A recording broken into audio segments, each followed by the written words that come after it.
bahwasanya salatku, nusuki, ibadahku.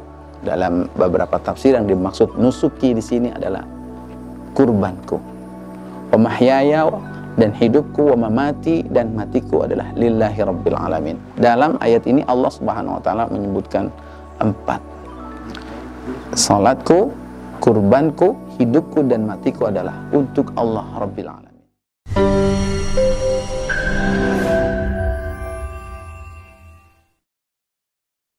Bismillahirrahmanirrahim.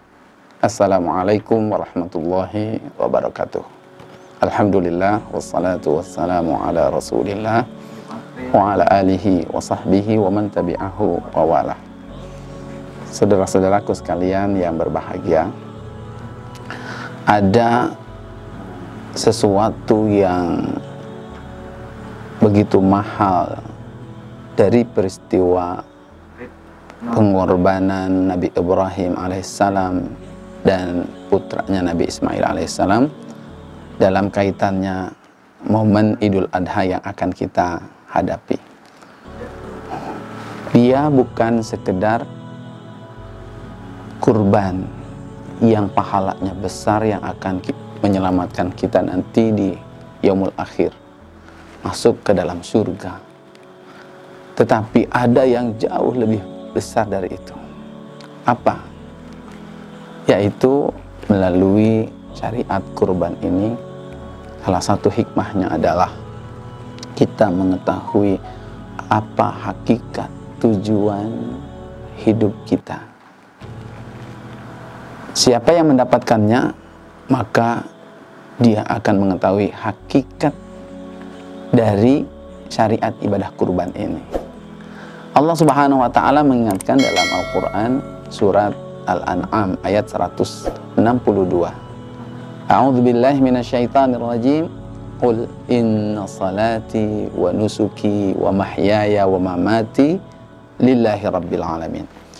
Qul, katakanlah wahai Nabi Muhammad sallallahu alaihi wasallam, bahwasanya salatku, nusuki, ibadahku.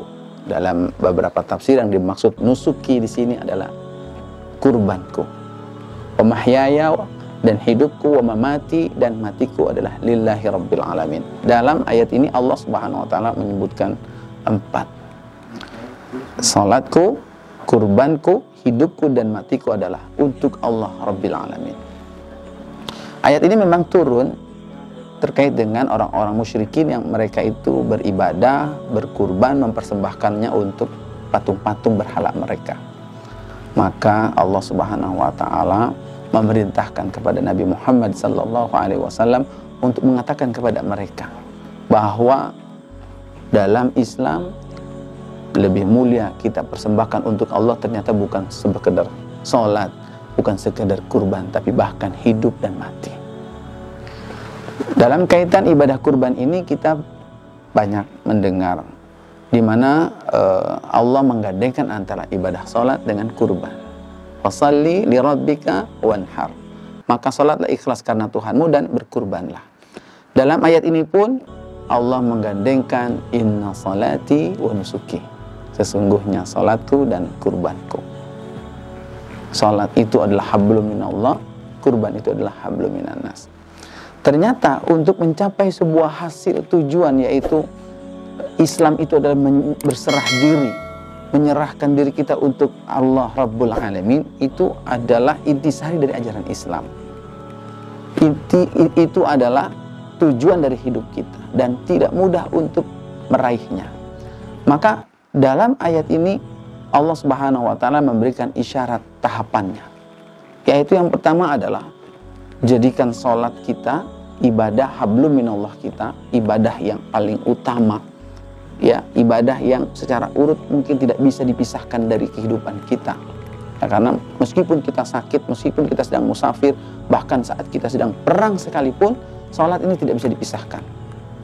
Maka salat harus kita persembahkan untuk Allah Subhanahu wa taala terlebih dahulu. Naik dari itu adalah kurban kita. Mempersembahkan sesuatu yang mulia yang kita cintai dalam hidup kita untuk Allah Subhanahu wa taala. Setelah kita berhasil mengkondisikan dua ibadah yang digandengkan oleh Allah Subhanahu wa taala ini, baru kita naik melatih untuk mempersembahkan hidup kita ini adalah untuk Allah Subhanahu wa Ta'ala. Dan ini tergambar dari kisah Nabi Ibrahim alaihissalam dan putranya Nabi Ismail alaihissalam. Nabi Ibrahim, bagi beliau, putranya Nabi Ismail adalah kehidupan dia, yakni dialah yang akan melanjutkan tugas kenabiannya. Dialah yang akan menjaga Nabi Ibrahim di masa tuanya. Ternyata diminta oleh Allah Subhanahu wa Ta'ala untuk dikorbankan. Nabi Ibrahim telah memberikan contoh bagaimana mempersembahkan hidupnya untuk Allah Subhanahu wa Ta'ala.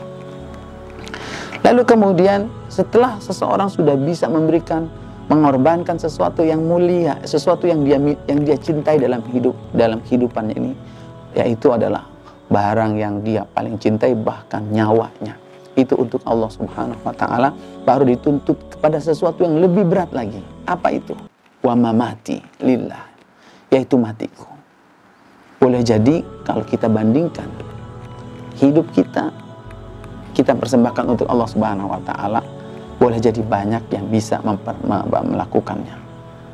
Tetapi yang lebih sulit adalah mempersembahkan kematian kita untuk Allah Subhanahu wa Ta'ala, yakni mengorbankan jiwa kita, nyawa kita, jihad fisabilillah di antaranya. Tidak semua orang bisa.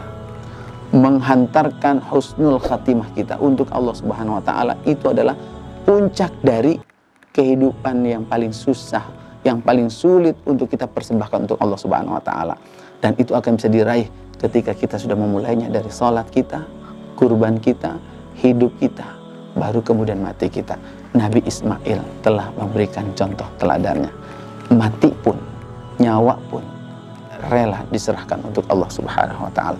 Maka dibalik syariat ibadah kurban ini adalah bukan sekedar kita mengeluarkan hewan kambing, hewan sapi, hewan unta, tapi dibalik itu semua adalah semakin kita menyadari, memahami hakikat dari tujuan hidup kita. Lillahi Rabbil Alamin. Mudah-mudahan Allah Subhanahu wa Ta'ala menganugerahkan kepada kita hikmah tersebut. Semoga bermanfaat. Wassalamualaikum warahmatullahi wabarakatuh.